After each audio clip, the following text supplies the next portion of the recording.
All right, let's get this show started! Conor McGregor appears to be in high spirits after undergoing surgery on his right knee following his disastrous UFC 329 comeback.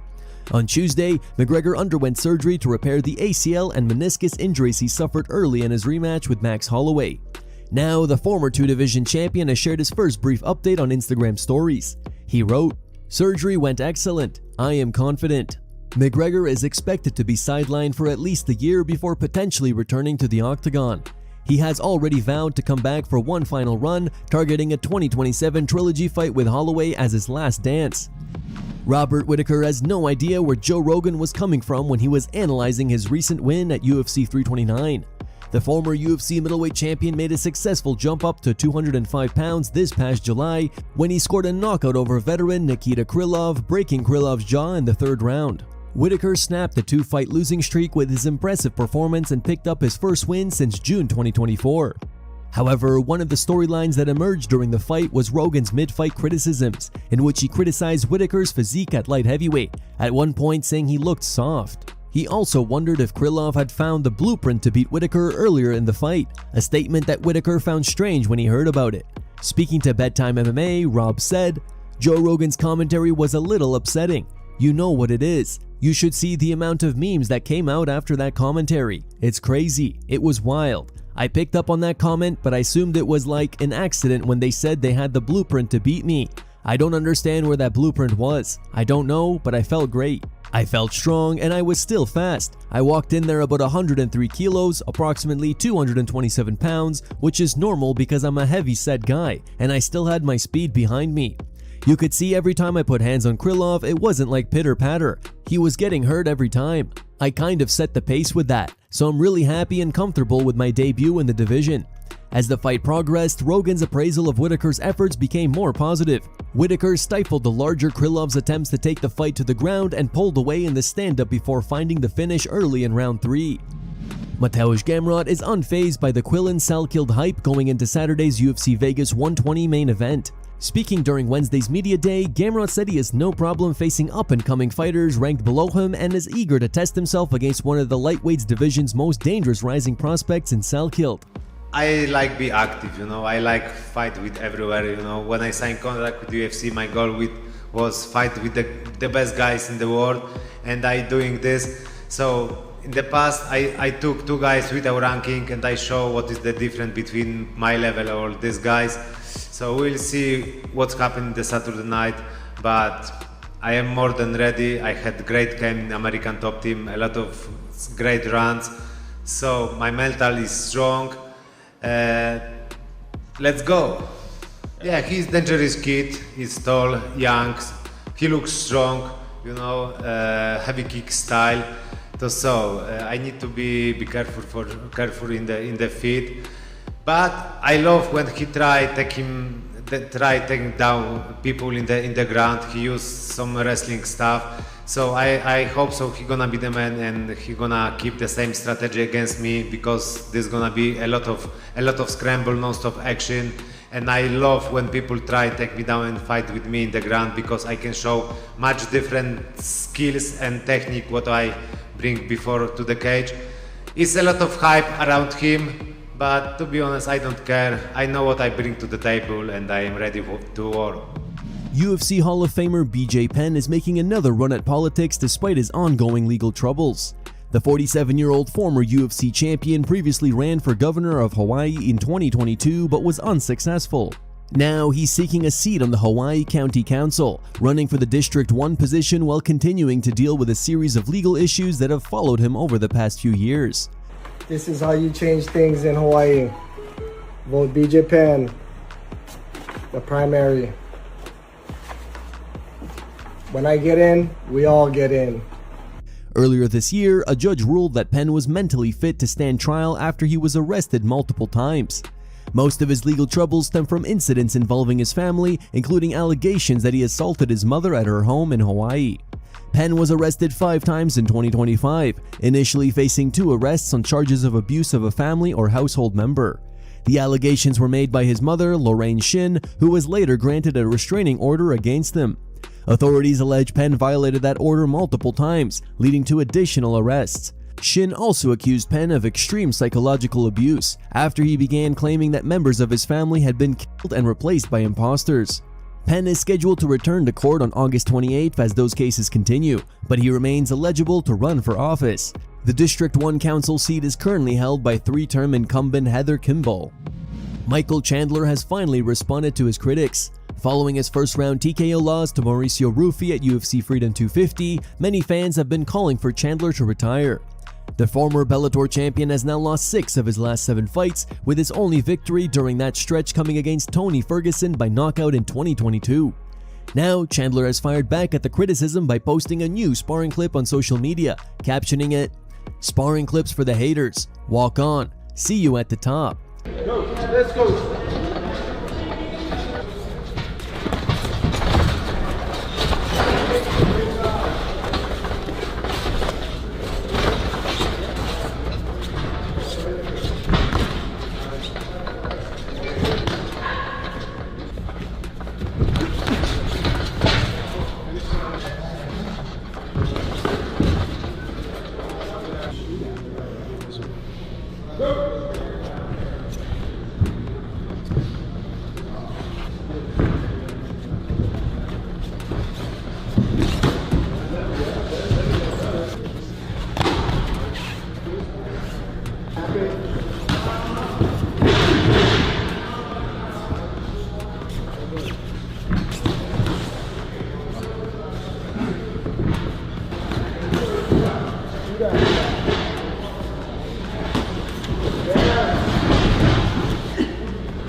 That's one.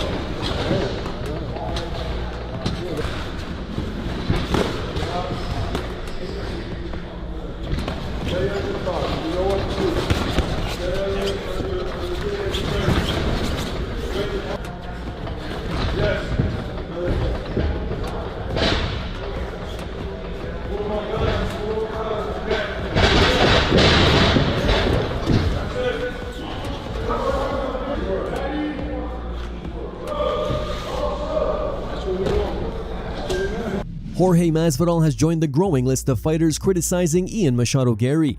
In a recent interview with Full Send MMA, Masvidal blasted Garry over his comments suggesting that women should be running the world. He said, "I hope Makhachev puts him to sleep. I think Ian is unlikable normally, but he's playing more into it. He knows he was never going to be liked. Based on his mentality, he's pitching to the wrong crowd. He should be talking to other crowds. He's talking about women should be running the world. No, women should be running your world, not telling us. I think he plays on those emotions a little bit too, because his views are not what most men align with. I'm hoping Makhachev chokes the piss out of him, just to put him to sleep, sleeping like a baby." Jamahal Hill has gone off on boxers following Bobby Green's recent sparring session with a professional boxer. Green recently dominated a boxer with a 19-1 record during a session at Adrian Broner's gym, and the footage quickly went viral. Now, Hill has shared his reaction on social media, launching into a passionate rant about the differences between boxing and MMA. He claimed that boxers cannot compete with MMA fighters and said that no boxer would have the courage to step into an MMA gym and spar with MMA fighters because they know they would get beaten up. PSA to the boxing world. One of y'all boys got exposed. It is what it is. It was a spar. He can learn from it, he can grow from it. Y'all could easily just leave it at that. All these boxers I'm seeing on here from all different weight classes hopping on, talking about Bobby Green this, Bobby Green that, come pull up on this, come pull up on that. Bro, y'all are limited fighters. Boxing is a very limited part of what we do. In the real world, out on street fights and all of that shit, y'all are children. Y'all are complete children. We get done any type of way that we want to do, y'all. All right? Limited fighting is what y'all do. Y'all sitting up and all butthurt about it and all this and that because he went in there and touched up a dude that's 20 years younger than he is. You get what I'm saying? Talking about size, this size. There wasn't none of that when y'all was disrespecting this man. Talking about, he gonna get knocked out. He gonna do him bad. It ain't no point in sparring. You can't do nothing or none of that shit. But now y'all mad and y'all salty and want to make up excuses and all of that. Hey, yo, bro, stop coming for bro like that, bro. All y'all piling up like y'all ready to do something, like y'all gonna do something. Hey, none of y'all can come in our gym, can come to any MMA gym and do what Bobby did to y'all in y'all own lane. All right? Eat that shit. There ain't no making up for it. There ain't no comeback. There ain't no get back. There ain't none of that shit, bro. Cut it out, bro. Y'all coming at my boy sideways and it's kind of starting to piss me off, bro. Because if we decide to get like that with y'all, with boxers as a whole, y'all barbecue. Allan Nascimento was laid to rest today with a massive crowd gathering to pay their final respects. The UFC flyweight tragically passed away after suffering what the promotion described as an apparent heart attack in his sleep.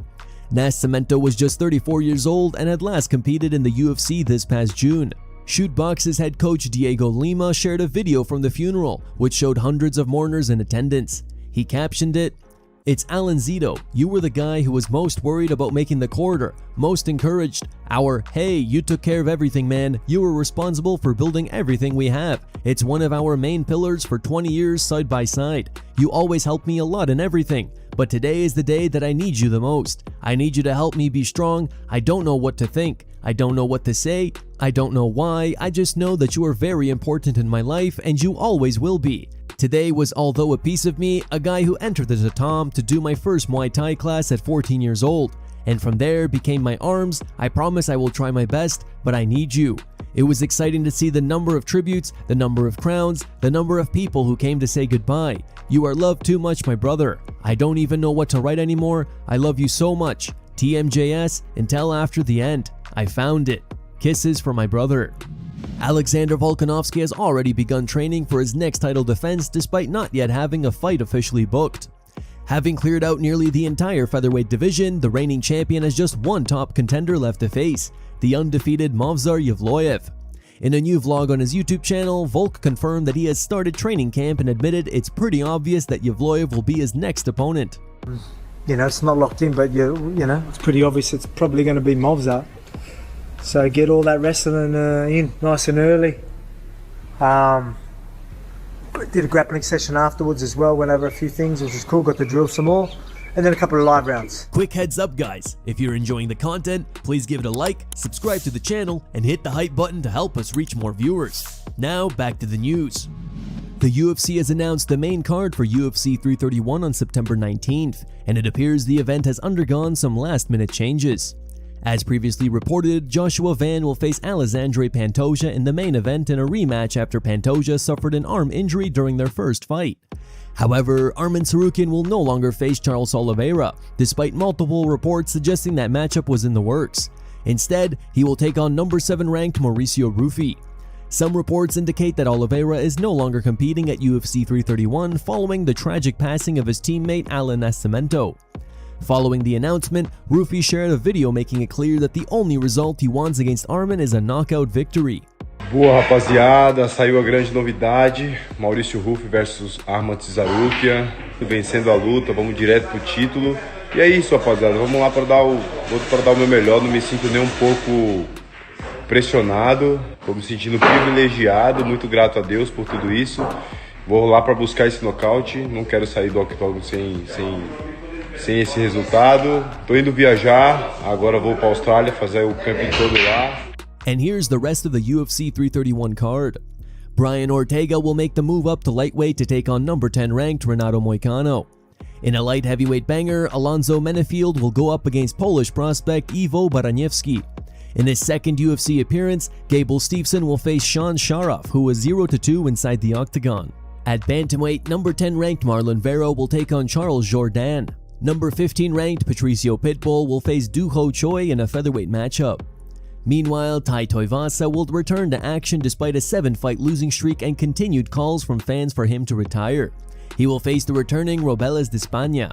Despaigne was released by the UFC in 2024 after suffering back-to-back losses against Waldo Cortez Acosta and Austin Lane. Since then, the 6'7" Olympic fighter has competed 8 times, with 7 of those appearances coming in karate combat, where he became the heavyweight champion. However, it was his victory over former UFC champion Junior Dos Santos earlier this year at MVP MMA 1 that earned him another opportunity with the promotion. With all 6 of Despaigne's professional wins coming by knockout, fans are once again worried about the future of Bam Bam. Here are some reactions from the MMA community. One fan wrote, "Why the f*** is Tuivasa still in the UFC? The only possible explanation at this point is that they are trying to have him beat out Ferguson's longest loss streak. Tuivasa's career is so sad. This is a stand-up versus stand-up and the other guy has a 12-inch reach advantage. Stop. Please lose 40 pounds of adipose, giving yourself a puncher's chance at light heavyweight. They should bring out a casket like it's an Undertaker match. Robelis about to put Tai into it. Another fan said, Robelis is gonna do a shoey out of Tuivasa's skull after he blasts it off his shoulders.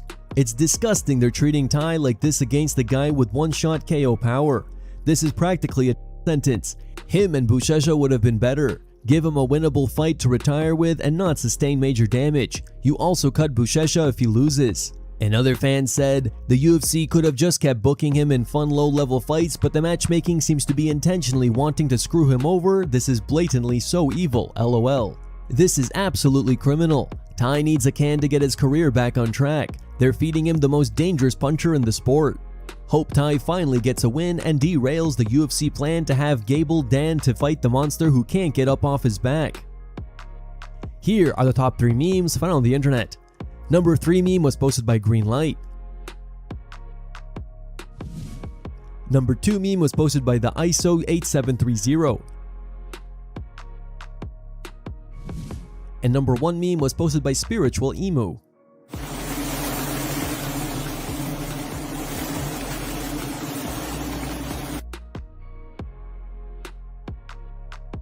Thank you guys for watching. Don't forget to like this video and subscribe to the channel for your daily dose of MMA. Catch you tomorrow.